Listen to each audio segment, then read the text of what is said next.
Baik, Assalamualaikum warahmatullahi wabarakatuh. Kami dari kelompok 8 ingin menyampaikan hasil diskusi kami yang berjudul Bimbingan Konseling Komprehensif.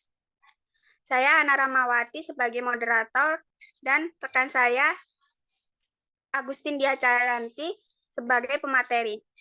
Baik, sebagai pemateri dipersilahkan. A. Konsep bimbingan konseling komprehensif. Yang pertama, pengertian bimbingan dan konseling komprehensif.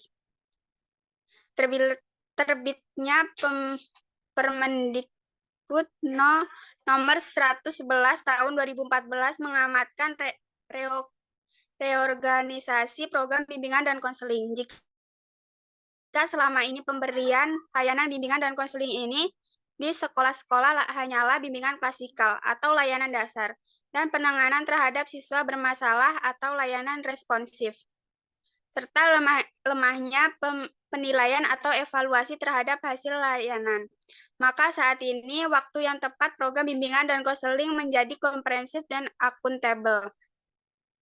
Bimbingan dan konseling komprehensif adalah pemberian bantuan kepada peserta didik melalui layanan dasar bimbingan, layanan responsif, layanan perencanaan individual, dan dukungan sistem sesuai dengan norma yang berlaku di masyarakat. Ruang lingkup bimbingan dan konseling komprehensif tidak hanya berorientasi pada peserta didik sebagai pribadi saja, namun semua aspek kehidupan pada peserta didik sejak usia dini sampai usia remaja, di mana fokus utamanya adalah menganalisis potensi peserta didik dan perkembangan optimal peserta didik dapat meraih sukses di sekolah maupun masyarakat.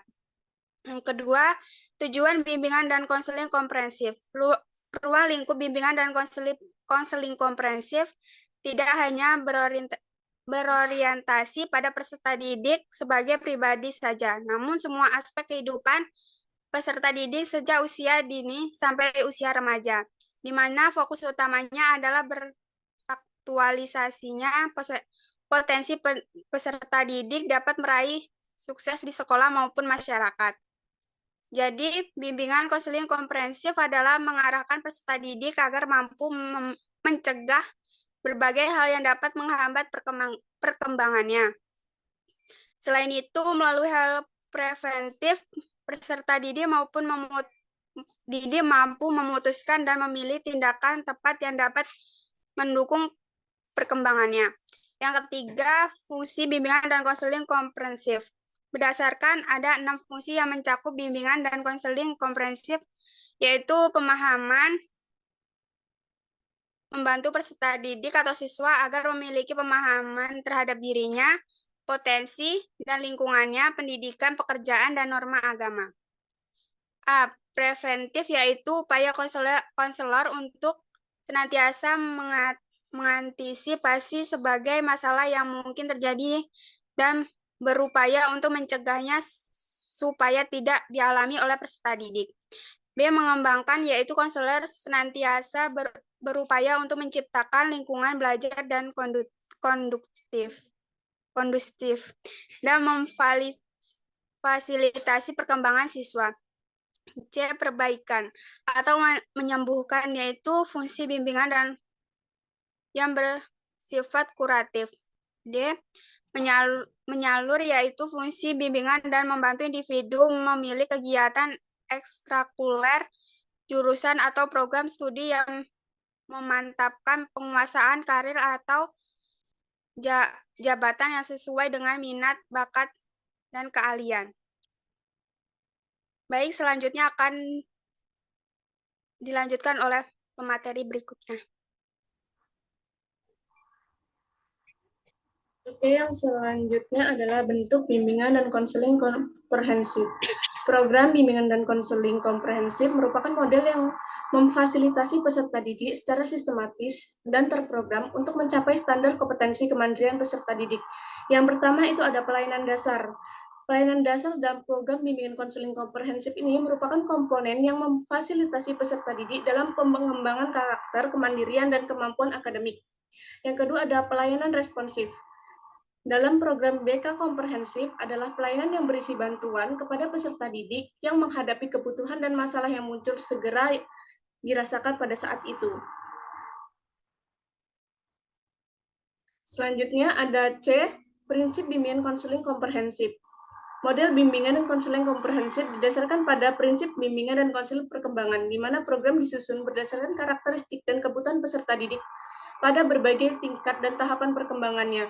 Dengan kata lain, bimbingan dan konseling komprehensif adalah program yang harus mampu menetapkan tujuan-tujuan, memprediksi hasil, menentukan strategi layanan, dukungan sistem, serta kebijakan yang tepat, baik bagi siswa, guru BK atau konselor, atau guru mata pelajaran, wali kelas, orang tua, maupun masyarakat.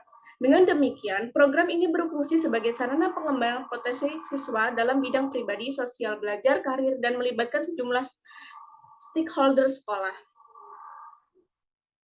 Yang selanjutnya ada D, implementasi program bimbingan konseling komprehensif.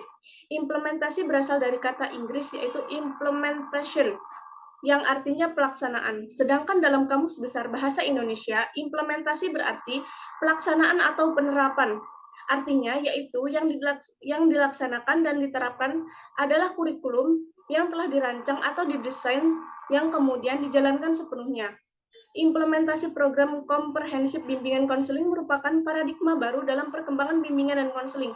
Program tersebut lebih berorientasi pada upaya pencegahan dan implementasi program yang telah terbukti efektif. Implementasi program komprehensif merupakan suatu upaya dalam meningkatkan efektivitas layanan bimbingan dan konseling di sekolah.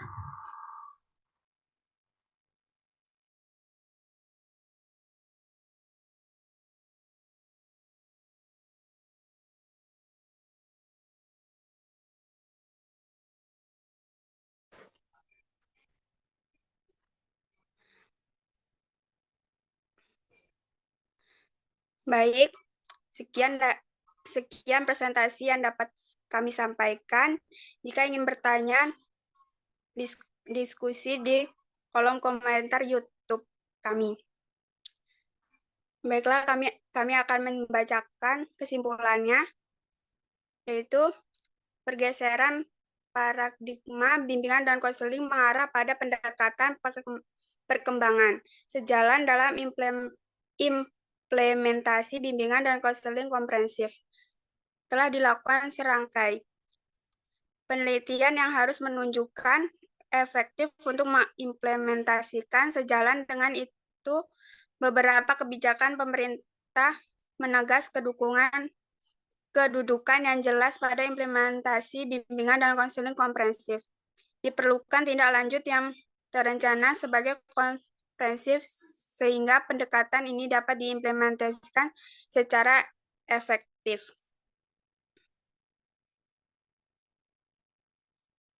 Baik, kami dari kelompok 8 izin undur diri. Jika ada salah kata, kami mohon maaf. Saya akhiri. Wassalamualaikum warahmatullahi wabarakatuh.